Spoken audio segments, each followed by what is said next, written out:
les soins ici à la Malou, j'adore ça, tu sais Jackie. Mais alors, par contre, tu veux que je t'avoue quelque chose? Jusqu'au soir et au dîner, je sais vraiment pas quoi faire. Comment ça, vous savez quoi faire? Vous savez pas quoi faire? Pardon. Mais on est en Grand Orbe ici, monsieur Beaujour. On est en Grand Orbe. Il y a des splendides villages magnifiques, des endroits de nature exceptionnels, Ah bon? des spots patrimoniaux, tout ça.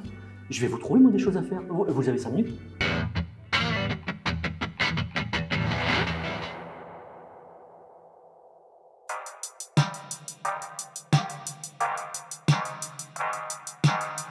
Alors là, on est à un jet de pierre de la Malou. Regardez, la Malou est juste derrière moi. Ici, on est à Saint-Michel de Mourquérolles, sur un petit piton rocheux, 468 mètres d'altitude. Regardez-moi cette vue. Le Caroux, le Sommail, ça va jusqu'à Saint-Baudy, Tentajo, le pic de la Coquillade derrière moi. Un festival pour les yeux. Alors vous allez me demander, Mourquérolles, d'où ça vient, c'est quoi? Eh bien, il semblerait que le lieu ait été occupé par les Romains dès l'Antiquité et il y avait un temple dédié à Mercure. Mercure, Mourquérolles, voilà.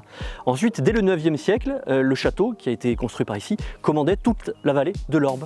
Il y avait quasiment, sur 4 hectares, 200 habitants qui habitaient ici en permanence.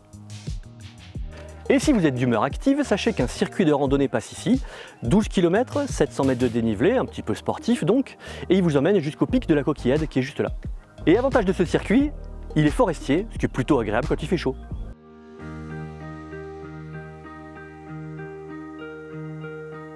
Notre-Dame de Capimont, c'est une chapelle romane du XIIe siècle, c'est aussi un ermitage du XVIIe où se sont succédés, entre le XVIIe et la Révolution, pas moins de 10 ermites. Il faut savoir que comme partout, le site a été occupé à l'époque gallo-romaine, on a retrouvé des traces de cette occupation gallo-romaine avec un petit oppidum, également des traces de l'occupation depuis le néolithique. Et petit fun fact pour terminer, Capimont ça veut dire la colline aux cabris.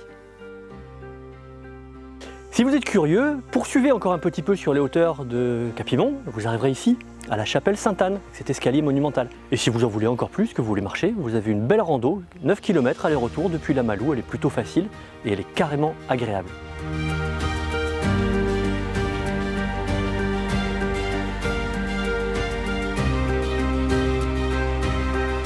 Parmi les choses à faire, évidemment, une balade dans la forêt domaniale des écrivains combattants, qui rend hommage aux écrivains, hommes et femmes, qui sont tombés pendant les 2 guerres mondiales.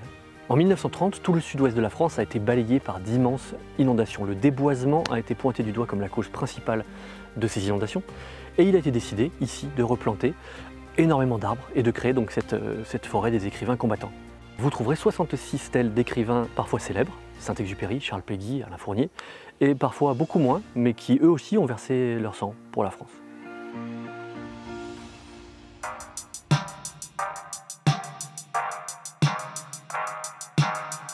On est à Avesnes, le lac des Monts d'Orbe.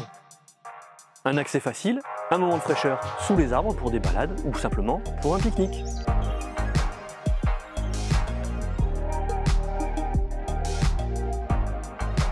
On a parlé de village, voici Boussagues, et c'est pas la première fois qu'on vient ici, à juste titre d'ailleurs. Et pour ceux qui découvriraient aujourd'hui, en voici l'essentiel. Voici par exemple la maison du bailli. Elle aurait appartenu à Toulouse-Lautrec. Il n'y a jamais séjourné, mais enfin quand même, elle est magnifique. Alors moi ce que j'aime dans Boussagues, il faut que je vous le dise, c'est ce mélange de village médiéval et de village montagnard. Et elle a connu son apogée aux environs du 14e. Vous vous rendez compte, il y avait quand même 1300 habitants dans ce village. Sachez également que Boussagues recèle de 2 châteaux forts, l'un du 12e, l'autre du 13e, ici le château bas.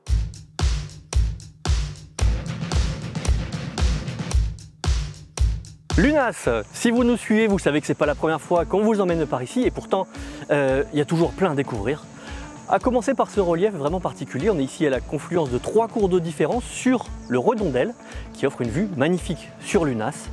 Vous trouvez des petites curiosités plutôt agréables le long des rivières justement, à commencer par la petite cascade du Gravezon, les ruelles médiévales d'où vous découvrirez plein de petits trésors cachés. N'oubliez pas non plus la chapelle Saint-Georges, qui est sans doute une des plus anciennes de l'Hérault, elle date d'une époque pré-romane.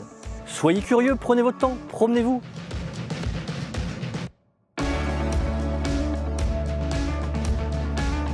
Allez, une dernière proposition pour finir, nous sommes ici à Joncel, un petit village médiéval construit autour de son abbaye du 7e siècle.